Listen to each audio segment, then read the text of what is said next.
आज की इस गहरी चर्चा में हम नागिन 7 के नए प्रोमो का जो विश्लेषण करने वाले हैं ना, वो सच में मतलब मेरा तो दिमाग ही घूम गया है। हाँ, प्रोमो देखकर तो यही लगता है कि मेकर्स ने सारे पत्ते एक साथ खोल दिए हैं। बिल्कुल। एक तरफ तो आर्यमन का 30वां जन्मदिन मनाया जा रहा है, केक कट रहा है, और दूसरी तरफ अचानक से एक चंगिस्तानी ड्रैगन तबाही मचाने आ गया है। मतलब तलाक और रहस्यमयी मौतें सब एक ही क्लिप में। और अगर हम गहराई में जाएं तो साफ दिखता है कि ये कोई आम ड्रामा नहीं है। ये किरदारों के बीच ना सत्ता छीनने की एक पूरी बिसात बिछाई गई है।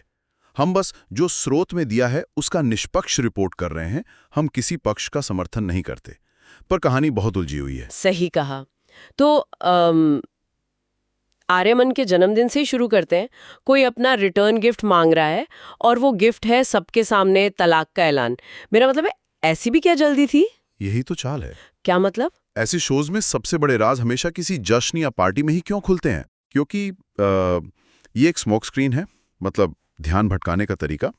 जब सारा परिवार इस अचानक आए तलाक के ड्रामे में उलझा होगा, तब असल खेल लॉकर नंबर 380 के साथ खेला जाएगा। ओह, तो वो जो फाइल वाला सीन था। बिल्कुल, इसी अफरा तफरी का फायदा उठाकर एक बेहद अहम फाइल परमीत के हाथों से फिसलकर अनंता के पास पहुंच जाती है। रुको, एक साधारण सी फाइल से पूरा नियंत्रण कैसे बदल सकता है?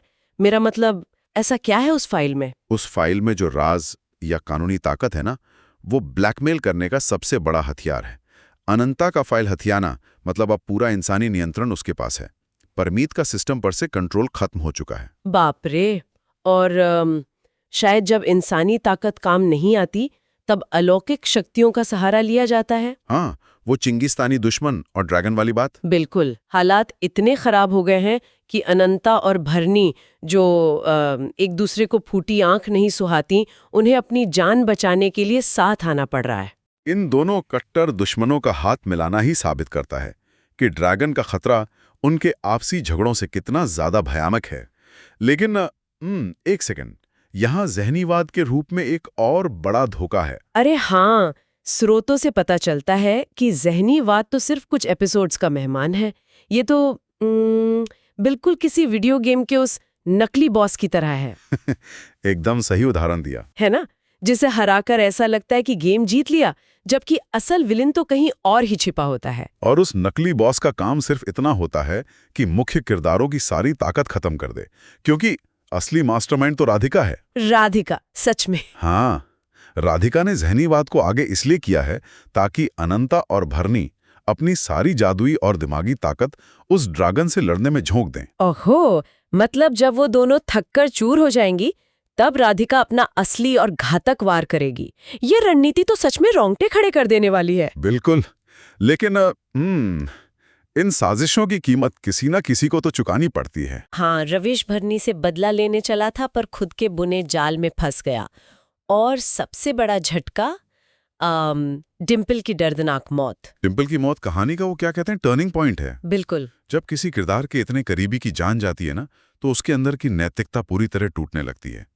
ये मौत बाकी किरदारों की मानसिकता को हिंसक बनाने का एक ट्रिगर है। शायद इसीलिए ये बहस छिड़ गई है कि क्या अब भरनी को एक पॉजिटिव कैरेक्टर से नेगेटिव बन जाना चाहिए। हाँ, और निर्माता तो सीधे तौर पे प्रियंका या कनिका में से पसंद पूछ रहे हैं। सही बात है।